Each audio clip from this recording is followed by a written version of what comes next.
It was time for a haircut. Lenny didn't even have to look in the mirror. Even though he was going bald, he knew that he needed to cut his hair every 2 weeks.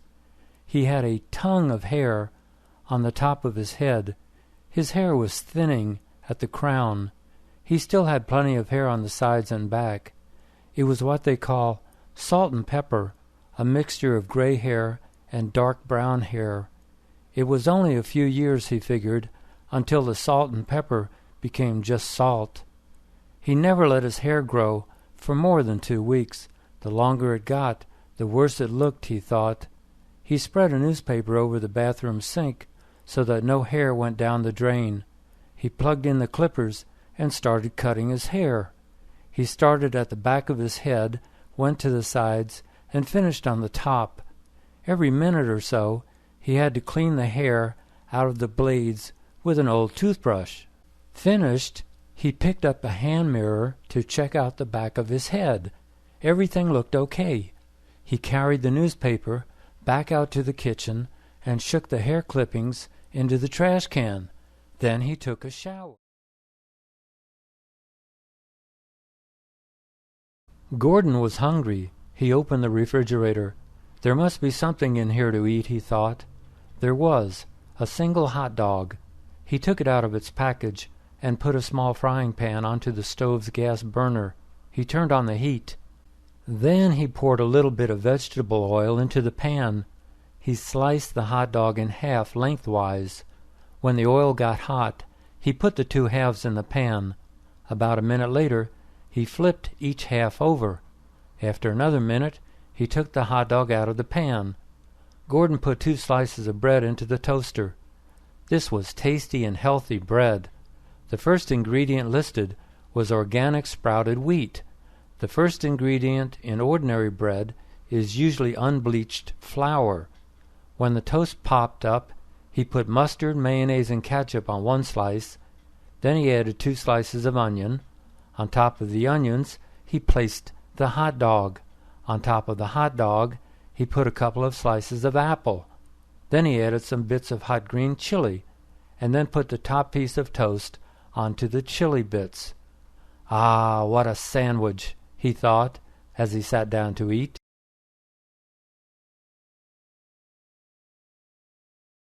Jill answered the phone. It was Jack. "Jill, will you marry me next week?" "What?" Jack repeated his question. "Of course not," she replied.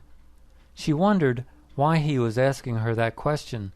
They had already agreed that when people get married, they immediately start to take each other for granted. They don't do the little things like opening the car door or holding hands. They get too comfortable. They treat their partner like an old shoe, and eventually they get bored with each other and get divorced. We already agreed that we don't want to get married because we don't want to get divorced. Jack agreed, but he argued that they were special. They were different from other couples. They loved each other too much to end up in a divorce. Yes, that may be true, but still, why next week? Why can't we think about it for another year or 2? Because I had 2 dreams the last 2 nights. In both dreams, you left me for another man. In fact, you left me for 2 different men. I want to get married now, so I don't have these dreams anymore. What did these men look like?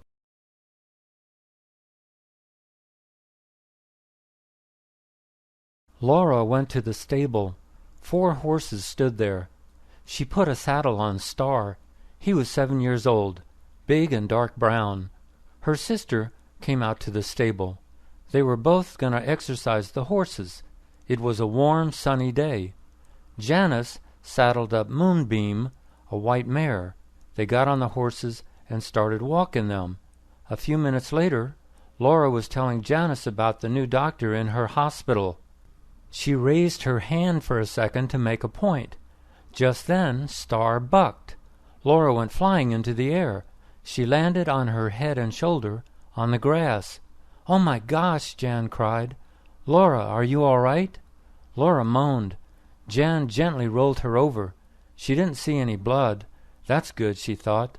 "Can you move?" You're not paralyzed anywhere, are you?" Jan pulled Laura up into a sitting position. Laura slightly moved her legs and arms.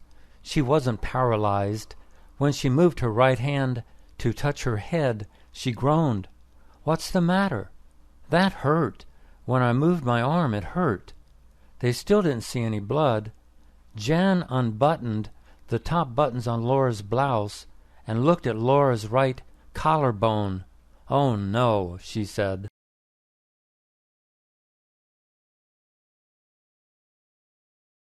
Jim went to the thrift shop. He wasn't looking for anything in particular. He liked to go there just to browse. A big sign on the front door said "Open." The shop was closed on Sunday and Monday. The rest of the week it opened at 10 a.m. and closed at 2 p.m. 2 women worked inside. They rang up sales and put the items into plastic bags for the customers to carry out. At the back of the shop was a big room where another lady worked. She sorted the new donations and put price tags on them. At the end of each day, she would bring the new donations out to the main part of the shop. Everyone who worked at the thrift shop was a volunteer. The only payment they received was that they had the opportunity to see and buy any items in the shop before the customers did.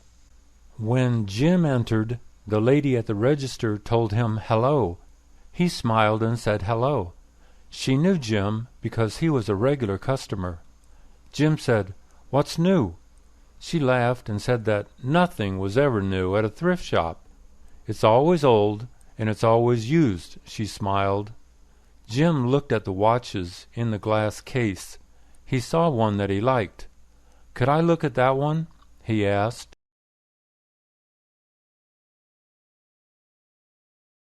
It looked like rain. The sky was gray. It was almost noon, but the sun was hidden by a gray blanket. It was cool. There were no birds flying anywhere. A couple of birds sat on the telephone wire. Bob was standing outside talking to Bill. They both had their hands in their pockets. They knew that it was probably going to rain shortly. A sudden breeze blew some leaves off a tree onto the sidewalk. A young woman wearing a dark blue coat and jeans walked by. She was walking a small dog. It was pure white and pretty. It sniffed at a tree trunk. The woman waited patiently. Finally, the dog lifted its leg. Bob said that he liked the rain.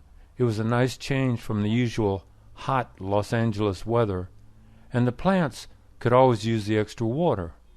Bill said the only thing he didn't like about rain was that all the motor oil on the streets would get washed into the ocean, and so would all the trash.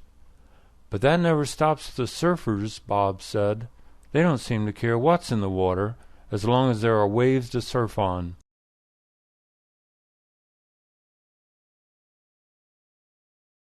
Barbara couldn't take it any more. Her upstairs neighbor was blasting his stereo again.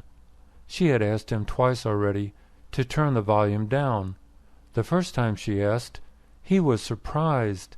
He said he didn't know that she could hear his stereo. "Yes," she said, "it's just like your stereo was in my living room. I can hear every note." He said he would keep it down. She hoped that he was telling the truth. Of course he wasn't. The very next day he blasted his stereo. She marched upstairs to remind him of his promise. He said the volume was so low that he could barely hear it. She asked him to turn it lower. He said he would try. Barbara could swear that when she re-entered her apartment, the music was louder than when she had walked upstairs. So this was the third time. She took her baseball bat upstairs with her. She knocked very loudly on his door. When he opened the door, she screamed at him like a crazy person. She told him she would kill him if he didn't turn the music down and keep it down. His eyes got big. She went back downstairs. She couldn't hear a note. "I can't believe I said that," she told herself.